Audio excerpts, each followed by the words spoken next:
Esse é o nosso programa Eclésia de hoje. Estamos falando sobre os santos do mês de novembro. Temos livro para sortear, né? Liga aqui para a gente, que já no final do nosso programa sortearemos esse livro sobre a vida dos santos. É um livro compilado, né? Uma compilação sobre a vida dos santos, bem interessante. Fica aí o nosso telefone para você que quiser ligar, deixar o nome no sorteio, fazer sua pergunta. Lembrando também que esse é o mesmo contato para quem quiser se tornar sócio ou tirar as suas dúvidas, como é que faz para se tornar sócio, quais são os passos certinho. Liga para a gente nesses números que estão aí no seu vídeo para fazer parte do sorteio e também tirar dúvidas com as nossas atendentes, tá bom? Padre Guido, vamos já entrar no tema daqui a pouquinho? Só uma palavrinha rapidinho. Sim. Nós falamos semana passada sobre a questão dos finados, né? E de como a igreja faz para rezar pelas almas, mas até o dia 8 ainda dá para lucrar a indulgência plenária para as almas, né? Sim, o magistério da igreja, apesar dos amigos, determina que a partir do dia 1º até o dia 8, isto até amanhã, nós podemos lucrar a indulgência plenária aplicável única e exclusivamente às almas do purgatório. Certo. Para lucrar esta indulgência especial, temos que cumprir os 5 itens: visitar um cemitério ou uma igreja e rezar pelas almas, fazer a nossa confissão sacramental, oferecer a Santa Comunhão Eucarística em sufrágio das almas, rezar a nossa profissão de fé, isto é, o credo, e um Pai Nosso nas intenções do Santo Padre, o Papa. Gente, podemos todos fazer isso com grande facilidade. Temos todos nossos entes queridos que aguardam por este gesto de grande generosidade. Portanto, vamos fazer isso e notaremos com alegria um dia como valeu a pena a nossa indulgência plenária aplicada em sufrágio dos mortos. É isso aí, Padre Guido. Quem quiser assistir o nosso programa completo da semana passada e todos os outros, acesse o portal da Rede Século XXI na página do programa Eclésia, né? rs21.com.br/eclésia é a página do nosso programa, lá no portal da Rede Século XXI. Lá está disponível o programa da semana passada, onde falamos sobre isso, também o programa sobre o Frei Galvão e todos os outros que a gente faz aqui estão lá para você assistir na íntegra, tá? Padre Guido, vamos lá, vamos falar sobre os santos do mês de novembro, mas e essa festa de todos os santos, qual é o sentido dela? Bom, a igreja reúne num dia só esta grande solenidade, porque os santos não são somente aqueles que são canonizados pelo magistério da igreja, mas todas as pessoas que vão para o céu são santos, mesmo não sendo proclamados santos aqui na terra. Certo. Pertencem à dimensão da igreja triunfal, né, formada pelas almas que estão no céu. Somente Deus sabe o número destas pessoas. E não esqueçamos, é o mesmo Jesus que fala que a vontade de Deus se identifica com a nossa santificação. Pelo fato que fomos criados à imagem e semelhança de Deus, Deus é santo, nós somos chamados a sermos santos. Interessante isso, né, Padre Guido? Porque certamente a gente, nessa festa de Todos os Santos, a gente comemora alguém que está lá no céu diante de Deus, que a gente não vai saber nunca nem a existência, né? Exato. Isso porque o chamado para a santidade, repito, é universal. Se alguém puder me perguntar, padre, mas onde está escrito? Temos inúmeras passagens bíblicas. Pegamos, por exemplo, o último livro da Bíblia, do Apocalipse, no capítulo 7, no versículo 9, temos a resposta. E depois disso, que fala da visão dos santos, viu uma multidão tão grande de todas as línguas, nações, povos diferentes, e que ninguém podia contar, para deixar bem claro que cada um de nós é chamado a fazer parte deste numeroso grupo que não tem o número marcado, porque somos todos chamados a sermos santos. O grande segredo para alcançar este objetivo, meus amigos, é aquele de fazer tudo para a glória de Deus. Viver sempre pensando na presença de Deus, e até os nossos gestos mais comuns e rotineiros se tornam um instrumento de grande ajuda para alcançar este objetivo. Seria o caso do diácono Eric, que estivesse aqui junto conosco, né, mesmo de uma maneira virtual, Santa Teresinha do Menino Jesus, que quando ela se retirava no seu aposento, na sua cela para o merecido descanso noturno, no mosteiro do Carmelo de Lisieux, na França, ela fazia esta bela oração: meu Senhor, o que devia fazer no dia de hoje, consegui fazer. agora vou dormir, o meu corpo precisa de algumas horas e vou dormir já. Porém, toda vez que durante esta noite o meu coração bater, eu ofereço como um ato de amor para você. Até o descanso noturno virava oração. Bonito. E todos nós, prezados amigos telespectadores, estamos em condições de imitar os santos através da valorização das nossas ações. Muito bonito, Padre Guido. A gente vai falar sobre alguns santos do mês de novembro. Antes da gente entrar propriamente dito, lembrar alguns desses importantes santos.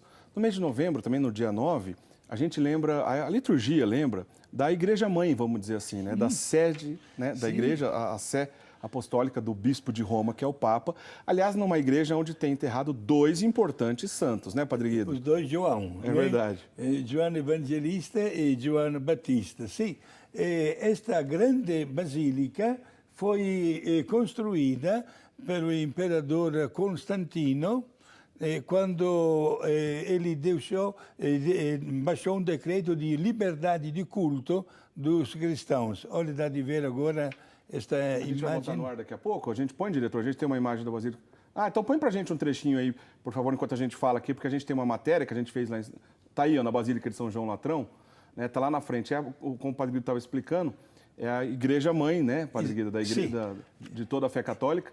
Nós tivemos a oportunidade de fazer uma matéria lá, daqui a pouquinho a gente lembra desse detalhe. Mas então na liturgia está presente isso, Padre Guido? Sim, no dia 9 de outubro, a igreja comemora a dedicação desta grandiosa basílica. Perdão, Padre Guido, 9 de novembro. De novembro, obrigado. A dedicação desta grandiosa basílica que é o marco da vida cristã. Certo.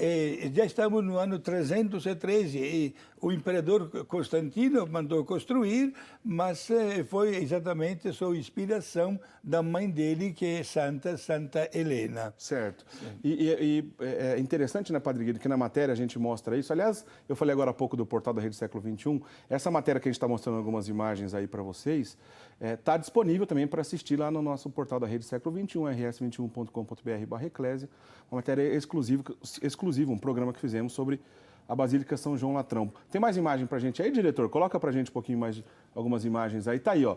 Padre Guido, é belíssima essa igreja. Esse é o antigo Palácio Papal, que por 1500 anos o Papa viveu aí. Está lá fazendo essa matéria. A fachada dessa matéria, dessa basílica, Padre Guido, de certa forma, lembra um pouco a Basílica de São Pedro, né? Sim, exato. Inclusive, a pessoa até que confunde uma com a outra, não? Primeiro foi construída esta basílica, né, de São João de Latrão. Depois, o Papa Júlio II construiu a Basílica de São Pedro, né? E esta basílica, prezados amigos, é um marco na história da vida cristã, porque finalmente até os cristãos tiveram liberdade de expressão do culto. Algumas dezenas de anos depois, no ano 381, o imperador Teodósio chegou a proclamar a religião cristã como religião oficial do Império Romano. Muito bem, então no dia 9 a igreja lembra, né? Nós vamos rezar, inclusive, né, no dia 9 na liturgia, lembrando também a construção dessa igreja. A matéria completa, como eu disse, você assiste lá no portal da Rede Século XXI, na página do programa Eclésia, que já exibimos aqui em outra oportunidade. Ô, Padre Guido, e no dia 3 de novembro, qual é o santo que a gente comemora? Já comemoramos, na verdade. Já passou, exato. É São Martinho de Lima ou de Porres, estamos no Peru. Certo?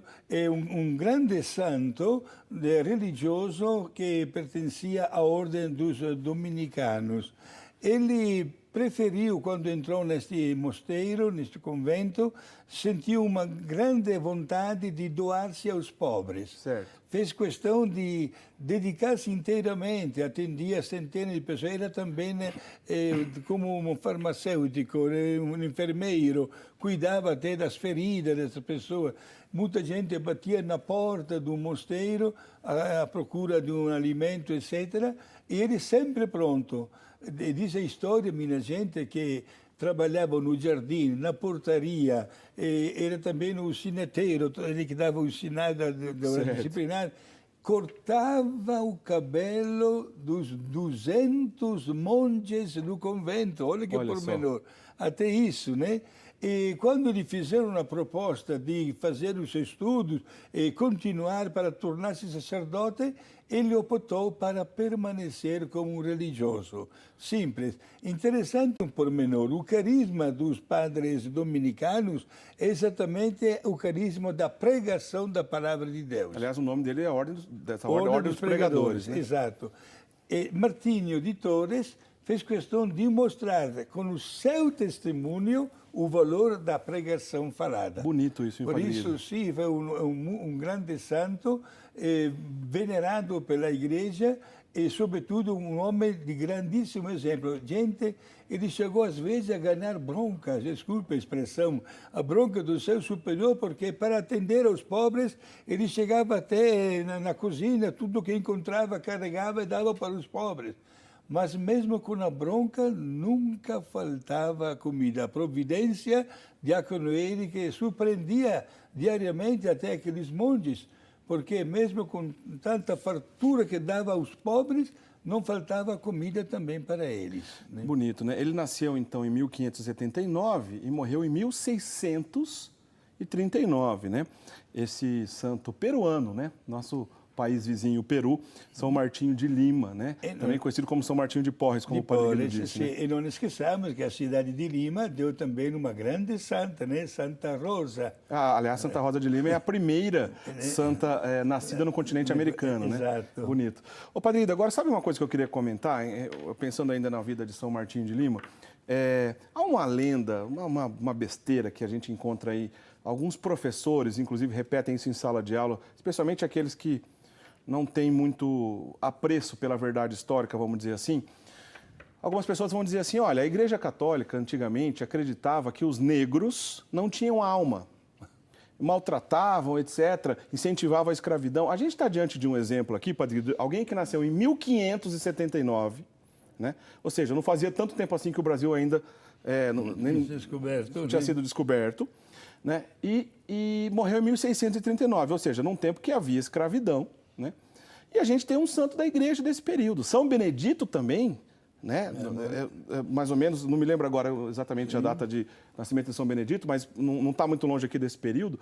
Ou seja, Padre Guido, que besteira é essa que as pessoas acreditam, falam, dizem que a igreja acha que antigamente os negros não tinham alma? Está completamente errado, né? Aliás, diácono Eri, que não sei se nossos amigos acompanham, durante a jornada, frequentemente, tem aquelas mensagens sobre o santo do dia. Certo. E a igreja canonizou inúmeros santos africanos, ainda dos primeiros séculos, já ainda no tempo das perseguições, gente.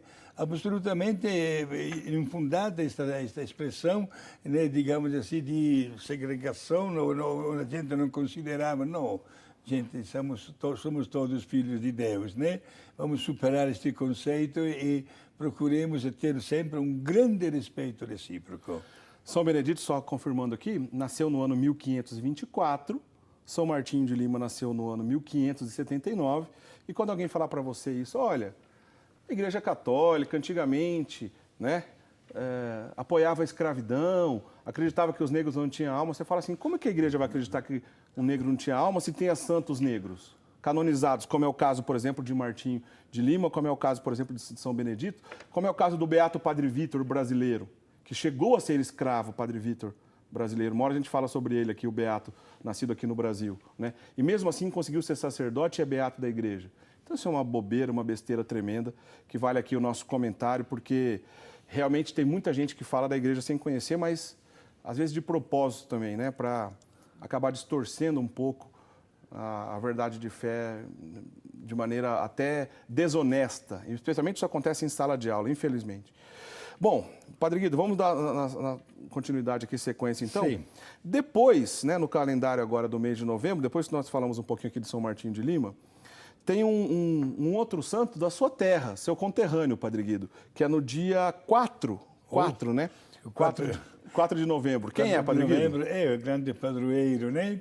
É São Carlos Borromeo, né? Bispo da diocese de Milão, da Itália, da minha terra, né? Um homem, gente, que viveu somente 46 anos, mas que foi um verdadeiro pastor a serviço do rebanho que Deus entregou aos seus cuidados pastorais.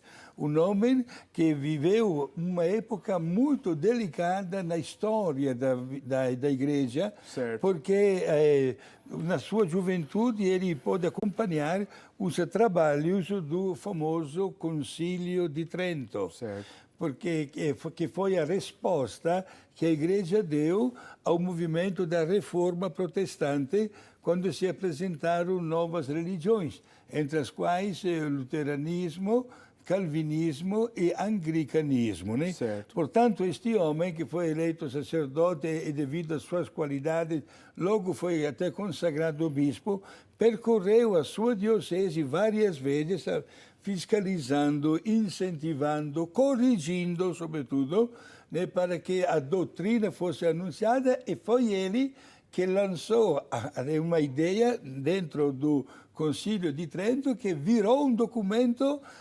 aprovado plenamente, isto é, a ideia de construir casas para preparar os jovens a serem padres, portanto, seminários. Quer dizer, o primeiro bispo, né, que organizou um seminário do jeito que a gente conhece, um seminário, né, a preparação dos estudantes para se formarem sacerdote, foi São Carlos Borromeu. Sim, exato.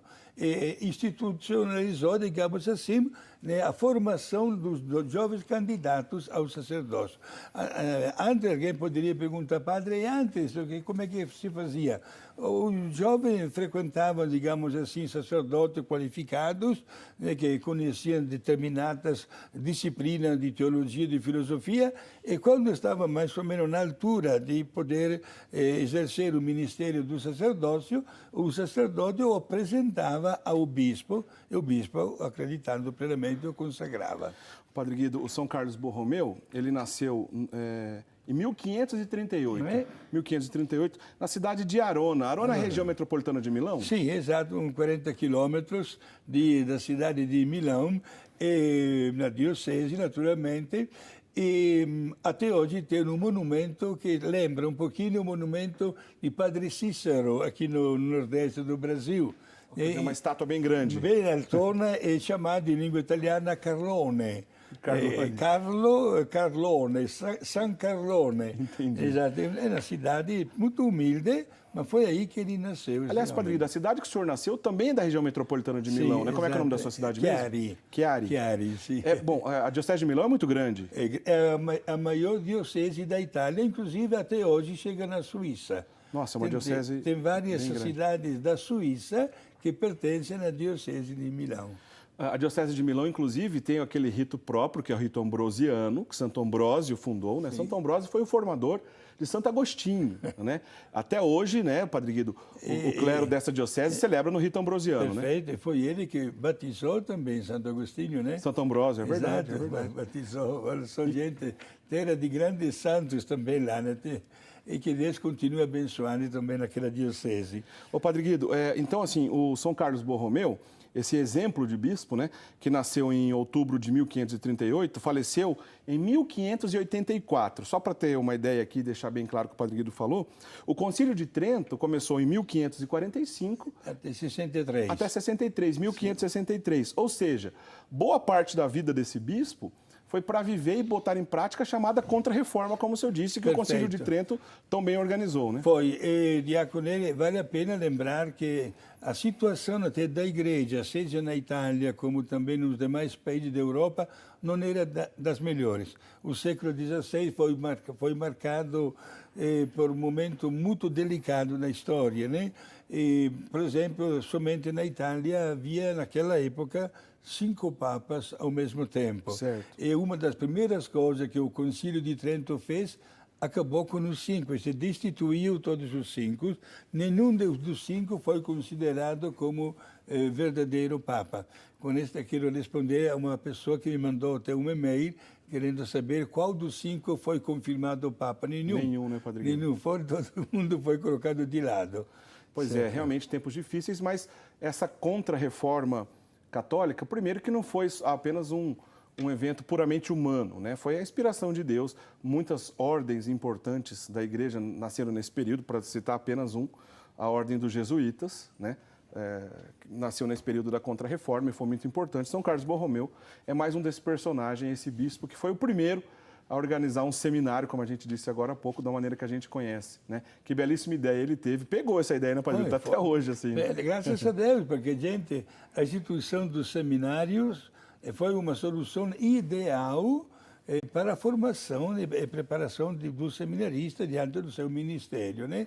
E olha, está de pé não somente na Itália, mas no mundo inteiro até hoje. Muito bem, Padre Guido, a gente vai para o intervalo, a gente agradece a participação de muitas pessoas aqui conosco, né? Inclusive temos algumas pessoas que acabaram de se tornar sócio aqui conosco, João Carlos Zaguis, de Bauru, São Paulo, a sua cidade, Padre Guido. Maria das Graças Deltrame, São Sebastião da Grama. Francisca Maria de Jesus Ribeiro, de Piranguinho, Minas Gerais. Célia Aparecida Borges Ribeiro, de Riolândia, São Paulo. Ana Leite, de Joinville, Santa Catarina. Né? Mais Maria Cruz Pimentel, de Nova Odessa. Muita gente participando aqui conosco. E alguns se tornando sócios, como eu acabei de ler aqui. Muitíssimo obrigado, viu, pela resposta de vocês aqui conosco. Padre Guido, a gente vai para o intervalo, porque tem mais santos para a gente falar daqui a pouco, mas as pessoas podem continuar ligando para a gente, pois sortearemos um livro justamente sobre a vida dos santos, né, que está aí no seu vídeo. Já, no próximo bloco, a gente vai fazer esse sorteio. Então liga para a gente, essas pessoas que eu disse o nome já estão participando do sorteio. Você pode ligar aqui para a gente, deixar o seu nome, fazer uma pergunta e tudo mais. Certamente o seu nome vai para a nossa pequena urna para a gente sortear já um livro como a gente acabou de mostrar, tá bom? Não sai daí, a gente vai para o intervalo, a gente volta daqui a pouquinho. Até já.